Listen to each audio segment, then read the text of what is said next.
evening and welcome to Lagos Updates on Lagos Traffic Radio 96.1 FM. This program highlights the activities of the Lagos State Governor and other state events. I'm Adeola Akindele.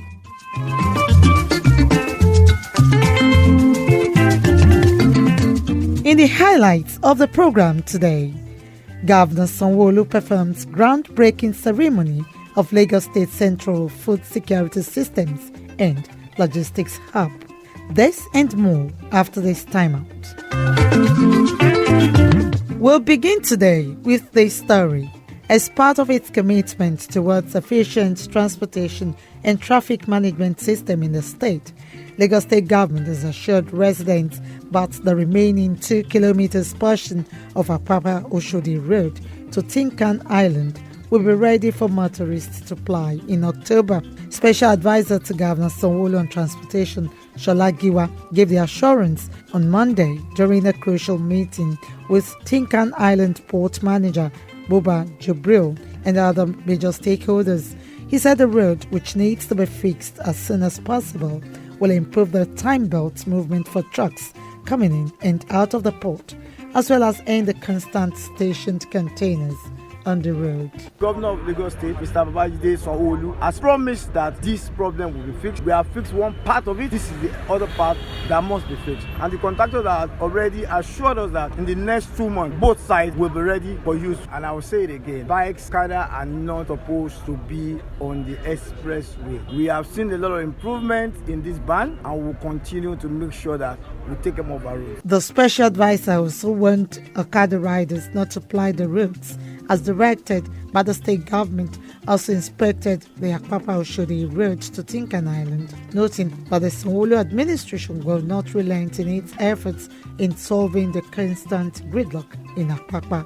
On his part, the port manager, Buba Jibril, said there has been strong collaboration with contractors and other stakeholders in completing road projects, as the introduction of the e-color platform by the state government has enabled activities at the port to be productive and efficient. In fact, this is marvelous. Our collaboration is indeed bringing something that will make Tinkan Island Port work. And not only Tinkan Island Port work, but also people that have facilities around this corridor. Meanwhile, other stakeholders during the tour commended Governor Sanwo-Olu for the initiative, which they believe is a perfect plan that will bring fresh relief for residents and motorists and also reduce traveling time into Apapa corridor. Also on Monday, as part of efforts to mitigate hazards at workplaces with high-rise buildings, the Lagos State Safety Commission organized a one-day sensitization and awareness program for facility managers. In his remarks, the Director General Chief Executive Officer of Lagos State Safety Commission, Larry Mojola, noted that the sessions were put together to rub minds with the facility managers to enable people work and live in a safe environment by reducing injuries, accidents, fatalities across the state.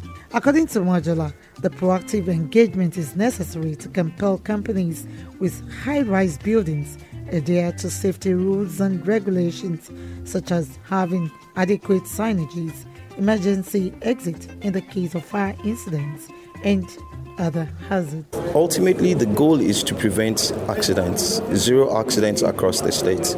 And this session will go a long way into giving the facility managers the required and adequate skills, such that by the time they go back to their workplaces, they know the things to look out for, they know the infractions, the areas where they need to improve on, and essentially build a safer Lagos for all. Commissioner for Special Duties and Intergovernmental Relations, Tayo Bangboshe Martins, who was represented by the Permanent Secretary in the Ministry, Sheson Ogundeko, commended the efforts of the Lagos State Safety Commission and advised the participants to uphold safety standards at all times. The participants should lean on the understanding that their responsibilities to their client could also occasion vicarious liability for the state, and to that extent they are supposed to up their game and to ensure that they comply with all the regulations that relates to safety in Lagos State. 100 participants from both public and private sectors converged on Ikeja to take part in the safety advocacy program.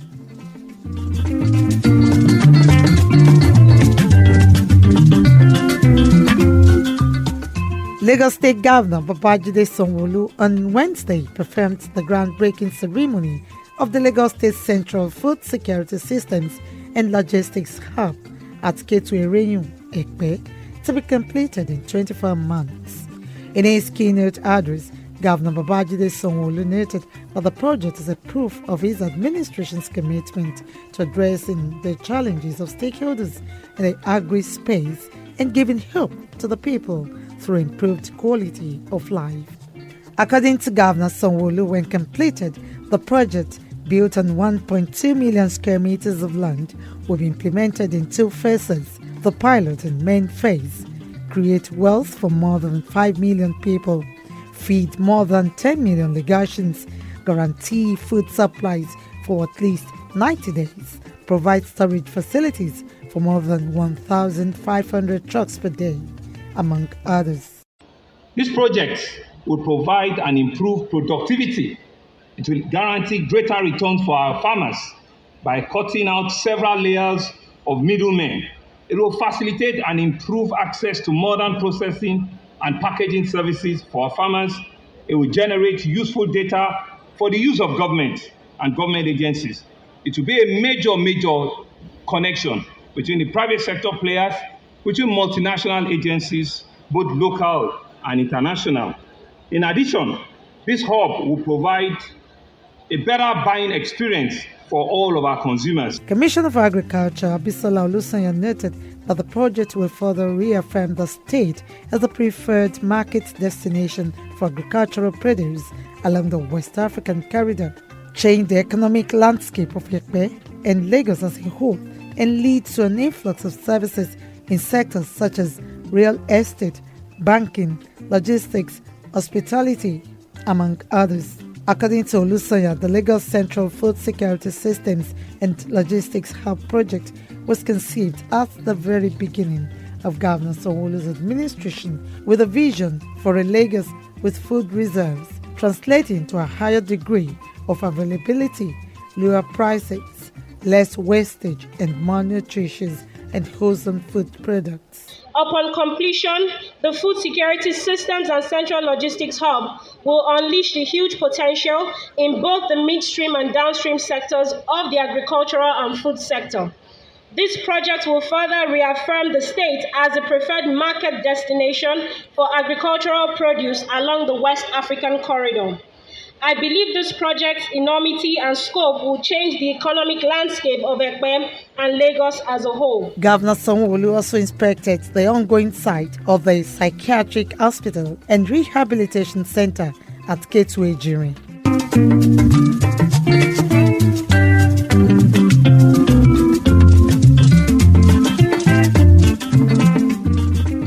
Finally, on the program today. Also on Wednesday, Governor Sanwo-Olu visited the Ikorodu campus of the Lagos State University of Science and Technology, Logistic, formerly Lagos State Polytechnic. The governor was on the campus to inspect the ongoing construction of the Central Administrative Office and ancillary buildings, which are parts of the requirements for the smooth transition and operation of the university. Governor Sanwo-Olu also inspected the level of work on the university's Senate chamber, confirming that the projects were at about 70% completion. The governor said the state government had signed the contract for the construction of a 5,800 capacity hall of residence through a public-private partnership PPP model. The move, according to the governor, is to make the new university an on-campus institution. Students presented the branded portraits to Governor Sanwo-Olu in a show of appreciation for the upgrade of the Polytechnic to a degree awarding institution, while also presenting fresh requests for which they sought governor's assistance. The president of the Students' Union Government, Aderemi Balogun, appealed to Governor Sanwo-Olu for a bus scheme that would ensure seamless transport of students from his solo campus to the school at Ikorodu. The union leader also pleaded with the governor to clear the air on the proposed fees for the new university. Responding, Governor Sanwo-Olu donated 2 high-capacity buses to the SGG to aid student mobility to and from the 2 campuses. Governor Sanwo-Olu also cleared the air on the rumored fee of 200,000 naira, saying There had been no memo either from the skill management or the state government announcing any fee, calming the students and assuring them that his government would not burden them unnecessarily. And with that story, we conclude today's edition of Lagos Update, a program that highlights the activities of the Lagos State Governor and other state events. You can follow us on our various social media platforms: Twitter at Lagos Traffic 961, Facebook Lagos Traffic Radio 96.1 FM. On YouTube, subscribe to our channel Lagos Traffic 961. You can download our app Lagos Traffic Radio 96.1 FM from Play Store for more updates. You can as well follow me on Twitter at Adeola Akindele1. Thanks to my producer, Babatunde Akinyemi, studio engineer, Oyeshola Ola, with support from the social media team. The executive producer is Tayo Akunle. I am Adeola Akindele. Next week is another date. Stay blessed and stay safe.